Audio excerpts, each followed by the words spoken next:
Too good for the favourite, 49er. Captain Charmaine in, and now here comes Cross Statement. Makes its way in, the red light is on. Now they're set.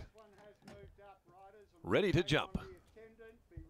The second light is flashing.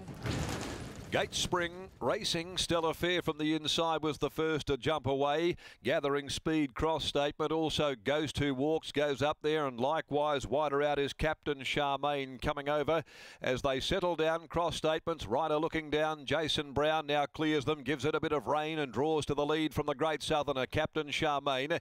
Over on the inside, Stellar Fair. Back behind them, dropping into a trail there for Romilly is Goes Two Walks. A length and a half to two behind the Memorable Miss, who quickly had dropped off the pace on the outside of Rock Hard Oamaru at the 600, and on the inside it's Cross Statement controlling the tempo. 3/4 clear, Captain Charmaine.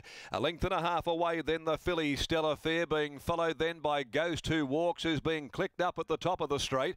Memorable Miss to the outside of Rock Hard Oamaru. Balancing up, Cross Statement slips away. Races two quickly in front from Captain Charmaine. Goes Two Walks is lengthening stride on the outside. Stellar Fair behind them is Under the Persuader. Cross Statement led them. 175 to go. Here comes Goes Two Walks on the outside, trying to pick it up. It's Goes Two Walks getting level with Cross Statement. Hits the lead in the shadows and just gets there. Had to be lifted across the line by Romilly. Goes Two Walks to beat Cross Statement. Behind them for third, Memorable Miss deeper out there, lunging at Stellar Fair. They beat off Captain Charmaine. The tail ender is Rock Hard Oamaru. Goes Two Walks gives Neville Parnham the second leg of a training double here after the opening two events on the card. Goes Two Walks, Lactar Romilly picking up Cross Statement. Jason Brown over the final 50. Memorable Miss looked as though in the photo she might have got the bob in as we stand by for the official placings.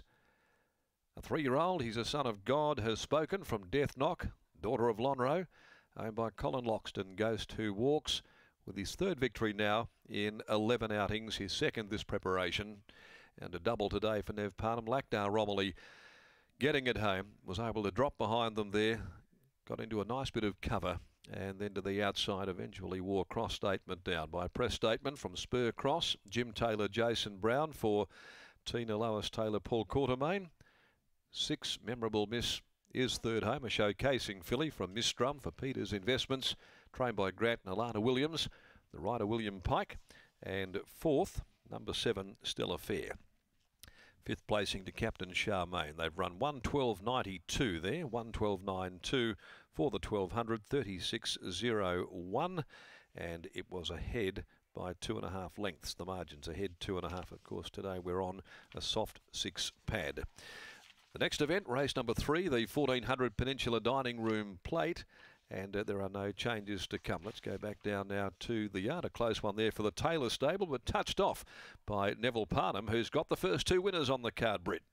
As indeed, 100% strike rate so far today. Neville, you gave us a nice push into Goes Two Walks when we spoke to you after the win in the previous. What did you make of the performance?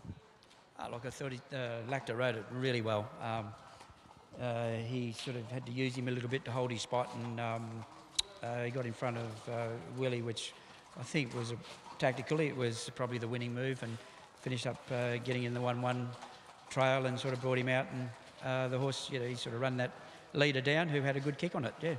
We see him drop back in class today. We've seen him in those 62 pluses. Do you look to go to a Saturday again now? Oh, look, to be honest with you, I don't know how much is left in him this campaign. I know he hasn't had many runs, but I think he's still a little bit immature and he can be a lot better. But, at the same time, I'm sort of, obviously mindful that they've only got a few weeks to go with the Westmead, so, we might be able to squeeze one more out of him. But, I think he'll be a better horse next campaign. It seems a really common sentiment from a lot of trainers at the moment, just trying to get that last month of Westmead. Oh, yeah, well, it's good money, so, we obviously just nominate him, have a look at the fields, and if we think he's the right race, we'll give him another crack. In the next multinational, I think I remember looking at this horse with you at the Gold Coast Sales, and you said that he sort of reminded you a little bit of Indian Pacific at that same time, with that need to mature. Has he matured in the last sort of 12 months? He has, but he's got a long way to go to be as big and strong as Indian Pacific. But Look, he's got a bit of body about him, but I think he can still mature more. I really like the horse. I think he's on his track work. You'd think he'd be winning, but I think he's still a little bit immature mentally at the moment. Hence the reason for sort of taking him out to the 1400. I thought he would have had a bit more pace in his first start that he had, but he found the line good, and yeah, I think he's an each-way prospect. All right, hopefully he lives up to that track work, and hopefully he can continue this strike rate. Best of luck in the next. Thank you. There's Neville Parnham, winner of the opening 2 races here, and does have the 2-year-old multinational in the 3rd event of the day. But that's race number 2, taken out by Goes 2 Walks.